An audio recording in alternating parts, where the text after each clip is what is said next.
तो कल हमने लास्ट क्लास में हिंज जॉइंट तक पढ़ा था, है ना? आज आप आगे चलते हैं। Pivot joint. पहले मैं आपको ना इसकी लोकेशन दिखाती हूँ कि कहाँ कहाँ पे लोकेशन है। ये डायग्राम है एक, जो बहुत इजी तरीके से समझ में आएगा। ये डायग्राम दिख रहा है।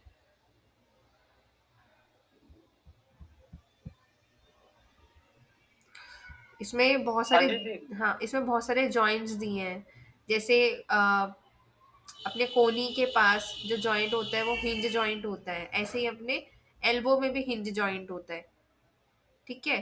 अपने नी के साइड में भी जॉइंट यही होता है, और अपने एल्बो में दोनों जगह सेम हिंज जॉइंट पाया जाता है। अपने कार्पल में यहाँ राइट हैंड की साइड देखो, यहाँ पे हमारे कॉन्डिलॉइड जॉइंट होते हैं। ठीक है। फिर बॉल एंड सॉकेट जॉइंट कल पड़ा था। हमारे एक शोल्डर में होता है और एक प्यूबिस बोन पे पाई जाती है।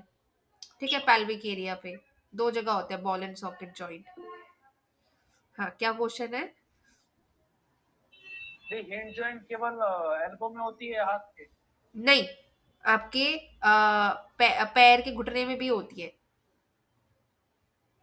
इसमें शो नहीं किया ना, इसलिए पूछ रहा हूँ। हाँ, हमने कल पढ़ा भी तो था। हिंज जॉइंट जो एक ही डायरेक्शन में मूव करती है ना, वो आपकी हिंज जॉइंट हाँ होती है। हाँ। उसमें आपकी एल्बो भी आ जाती है और नी कैप भी आ जाता है। ठीक है। इसमें शो नहीं किया गया क्योंकि अगर शो कर देंगे तो फिर पूरा डायग्राम भर जाएगा। जी जी। तो बॉल एंड सॉकेट जॉइंट दो जगह है, आपके शोल्डर्स की तरफ भी है और पैल्विक एरिया पर भी है, जो 360 डिग्री रोटेट कर सकता है। Socket ball and socket joint वो वाले जॉइंट होते हैं। फिर आपके हिंज जॉइंट वो जॉइंट होते हैं जो एक ही डायरेक्शन में मूव करते हैं। आज हम पिवोट जॉइंट पढ़ेंगे। पिवोट जॉइंट आपके स्टर्नम बोन के पास पाया जाता है। ठीक है। यानी कि नेक वाला एरिया जो हमारा है ना, गर्दन वाला हिस्सा, वो आपका पिवोट जॉइंट है। उसको समझते हैं अब ये। स्टर्नम वहां पे का है जी। नेक है ना आपका, ट्रैकिया। हाँ लेकिन स्टर्नम तो चेस्ट रीजन के पास है ना। हाँ,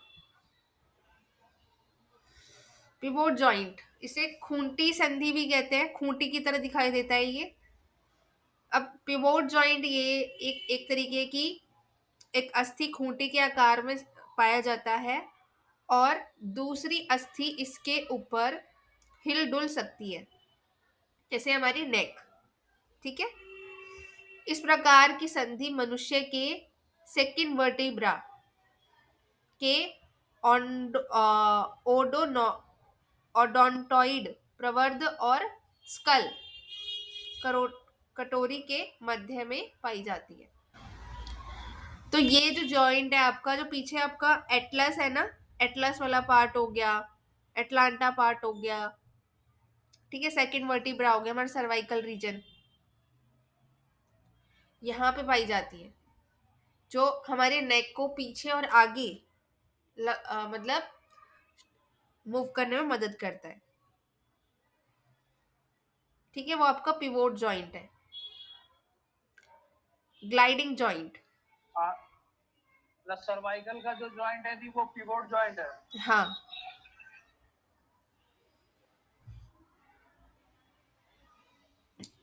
नेक्स्ट है आपका ग्लाइडिंग जॉइंट। ग्लाइडिंग मतलब जो फिसलता है। आप हथेली के ऊपर हथेली रखोगे वो फिसल जाएगी। पैर के पंजे के ऊपर पैर का पंजा रखोगे वो भी फिसल जाता है। तो वो आपकी ग्लाइडिंग जॉइंट्स है। जैसे बोलता है ना कि इस प्रकार की संधि में अस्थियां जो होती है एक दूसरे पर फिसलती है, और इस तरीके की संधियां कशेरुकाओं के संधि प्रवर्त के मध्य और रेडियस अल्ना एवं कार्पल्स के मध्य में पाई जाती है। ठीक है। ये आपकी ग्लाइड करती है, फिसलने वाली जॉइंट्स होते हैं। फिर आपके आता है सैडल जॉइंट। सैडल जॉइंट क्या होता है? यह संधि भी बॉल एंड सॉकेट जॉइंट की तरह ही होती है। ठीक है। यानी कि 360 डिग्री रोटेशन वाली ही होती है सैडल जॉइंट भी। लेकिन इसमें एक अंतर होता है। क्या होता है कि इसमें ना तो पूर्ण गेंद बनती है और ना पूर्ण प्याला बनता है। इस प्रकार की संधि मनुष्य के अंगूठे में बनती है। तो आपका सैडल जॉइंट कहाँ पे है? अंगूठे वाले हिस्से में, ठीक है, हाथ का अंगूठा। जो हाथ के अंगूठे या पैर के अंगूठे? नहीं, हाथ का अंगूठा।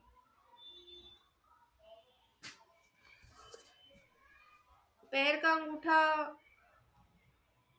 ले सकते हैं, पता नहीं।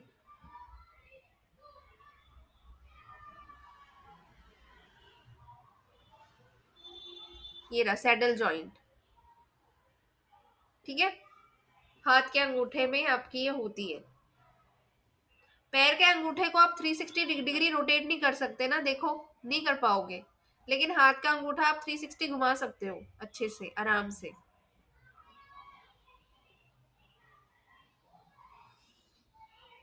ये घूमेगा तो पैर का भी अंगूठा 360 डिग्री। नहीं घूम रहा।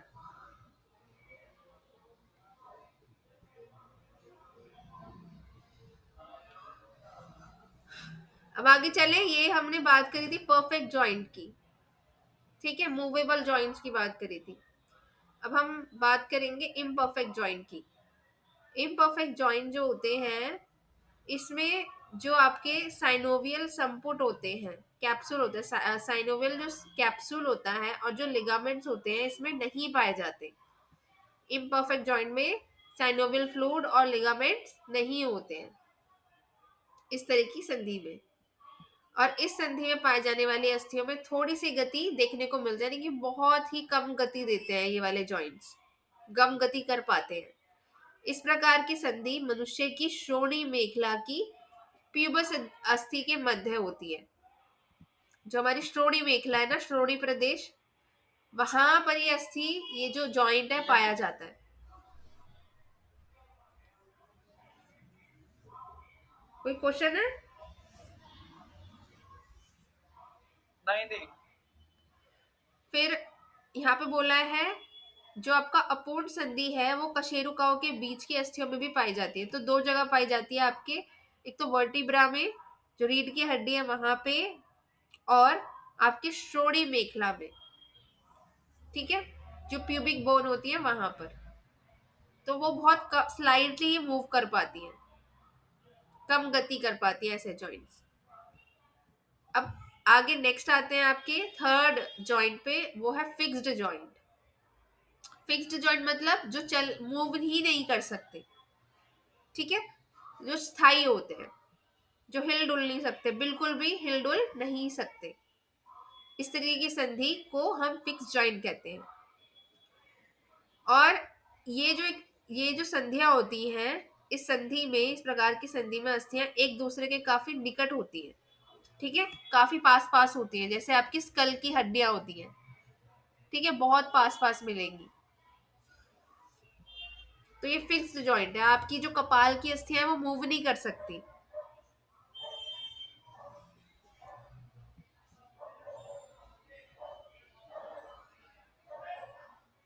अब अस्थि और उपास्थि में क्या अंतर होता है, यानी कि बोन और कार्टिलेज में क्या डिफरेंस होता है, उसको समझते हैं। कार्टिलेज मूवेबल है, बोन मूवेबल नहीं है।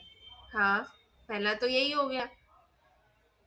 दूसरा, इसमें मैट्रिक्स ओसीन, ओसीन मैट्रिक्स पाया जाता है, जबकि कार्टिलेज में ओसीन नाम का मैट्रिक्स नहीं होता, बल्कि कॉन्ड्रिन, कॉन्ड्रिन नामक मैट्रिक्स पाया जाता है, ठीक है। इसमें सूक्ष्म नलिकाएं पाई जाती है, आपके बोन में सूक्ष्म नलिकाएं मिलेंगी। अभी हमने पीछे ऊपर पढ़ा था कि कार्टिलेज में रक्त वाहिनियां नहीं होती है, ठीक है, वहां पे अभाव होता है। कार्टिलेज में ब्लड कॉर्पसेल्स नहीं होते। हाँ, वहां पे आपकी लसिका मिलती है, लसिकाओं से उनको पोषण मिलता है, लिम्फेटिक सिस्टम, जी जी। ठीक है। आपकी हड्डियों में कोशिकाएं बनती हैं, आरबीसी डेवलप होती है, वहीं से उनका पोषण होता है। तीसरा डिफरेंस क्या है बोन का, कि इसमें बोन मैरो पाई जाती है, यानी कि इसमें आरबीसी बनती है। और कार्टिलेज का डिफरेंस ये है कि इसमें अस्थि मज्जा नहीं पाई जाती और इसमें आरबीसी भी नहीं बनती है। और क्या क्या डिफरेंस है? इनमें कोशिकाएं विभाजित नहीं होती हैं। बोन के अंदर कोशिकाएं टूटती नहीं है, विभाजित नहीं होती, बल्कि इनकी संख्या ऑस्टियोब्लास्ट के विभाजन से बढ़ती है। ऑस्टियोब्लास्ट और ऑस्टियोक्लास्ट दो सेल्स बताई थी। जब ऑस्टियोब्लास्ट सेल और दीदी हाँ एक्टिवेट हो जाती है तो उन कोशिकाओं की संख्या साइज बढ़ती बढ़ाता है। है।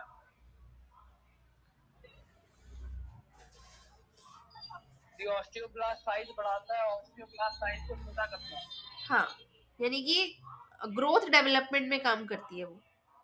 हाँ जी जी। ऑस्टियोक्लास्ट बोन की ग्रोथ को रोक देती है, स्टक कर देती है एक पीरियड के बाद। कार्टिलेज में क्या है कि इनकी कोशिकाओं में विभाजन की क्षमता होती है, जिससे ये संख्या में बढ़ती रहती है। और क्या डिफरेंस है फिफ्थ, इनमें कोशिकाएं अनियमित आकार की होती हैं, यानी कि बोन्स में जो कोशिकाएं होती हैं उनका कोई पर्टिकुलर शेप नहीं होता, अलग अलग आकार की होती है। और प्रत्येक रिक्तिका में एक ही कोशिका होती है जिसमें प्रवर्ध पाए जाते हैं। तो एक ही प्रकार की कोशिका मिलेगी वहां पे ज्यादातर, या तो जैसे ओस्टियोक्लास्ट हो गई, ऑस्टियोब्लास्ट हो गई, लेकिन इनका आकार सेम नहीं रहता, अलग अलग होता है। लेकिन कार्टिलेज में क्या होता है, इनकी कोशिकाएं अर्ध गोलाकार की होती है, सेमी हेमिस्फेयर होती है इनकी कोशिकाएं, और जिनमें एक से अधिक रिक्तिकाएं होती हैं और प्रवर्धों का अभाव होता है।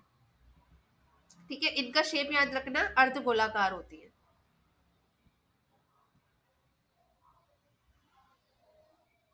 तो एक बार फिर से नजर डालते हैं हमारे जॉइंट्स पे जो अभी हमने पढ़े। एक हमने पिवोट जॉइंट पढ़ा था, ये आपके गर्दन वाले हिस्से में है। हिंज जॉइंट आपके दो जगह है, आपके कोहनी में और आपके घुटने में। फिर कॉन्डिलॉइड जॉइंट पढ़े थे, ये आपके कहाँ पे आ जाएगी, जो आप मणिपुर शक्ति विकास क्रिया करते हो वहां पर है। ठीक है, कौन सा विकास क्रिया थी? मणिपुर शक्ति विकास क्रिया करते हो ना।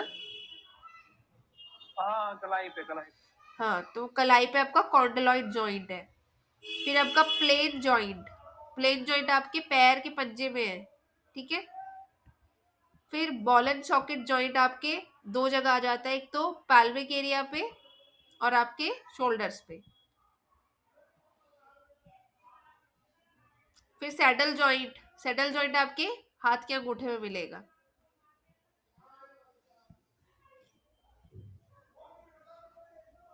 अब ये कुछ ना मूवमेंट्स है, जॉइंट्स की मूवमेंट। और अभी पिछली बार यहीं से क्वेश्चन आया था नेट जेआरएफ में, इन्हीं से ही एबडक्शन और एडक्शन, इससे ही क्वेश्चंस पूछा गया था। तो कैसा क्वेश्चन है? क्वेश्चन बताओगे क्या था, यही मूवमेंट के ऊपर था। अब जैसे आप हाथ को बॉडी से आगे लेके जा रहे हो, ठीक है, तो वो फ्लेक्शन हो जाएगा। और जब इसी हाथ को आप शरीर से पीछे की तरफ ले जाते हो तो उसी को आप एक्सटेंशन कहते हो। ये बहुत ही ज्यादा ना, मतलब याद करने वाली चीजें हैं। आगे हाथ को लेके जा रहे हो तो फ्लेक्शन है, पीछे हाथ ले जा रहे हो तो एक्सटेंशन है। ठीक है, ऐसे ही पैर देखो, पैर को पीछे मोड़ रहे हो तो वो आपका फ्लेक्शन में आएगा। अब इसी पैर को आगे लेके जाओ तो वो एक्सटेंशन में आएगा। ठीक है, जब कोई चीज कंप्रेस होती हाँ है, जी जी। फ्लेक्शन मतलब कोई चीज जब कंप्रेस हो रही है, जिसकी स्पेस कम हो रही है, तो वो फ्लेक्शन है। और जब किसी का स्पेस बढ़ रहा है या बहुत ज्यादा एक्सटेंड हो रहा है तो वो एक्सटेंशन है। अब हेड पे आ जाओ, हेड को पीछे ले जाओगे तो एक्सटेंशन होगा, आगे ले जाएंगे तो फ्लेक्शन होगा। ठीक है, ये आगे ले जाएंगे तो फ्लेक्शन होगा, स्पेस कम होगा। हाँ, आपकी जो ठुड्डी है वो आपके वक्षस्थल से लग जाएगी, कम कर दिया ना। और वही जब आप सर को पीछे ले जा रहे हो बहुत ज्यादा एक्सटेंड करके, तो वो एक्सटेंशन हो जाएगा, ज्यादा फैलाव होएगा गर्दन पे। हाँ हाँ हाँ जी। फिर आप इधर दूसरे डायग्राम पे आओ, यहाँ देखो, जब आप आगे की तरफ बेंड कर रहे हो, ठीक है,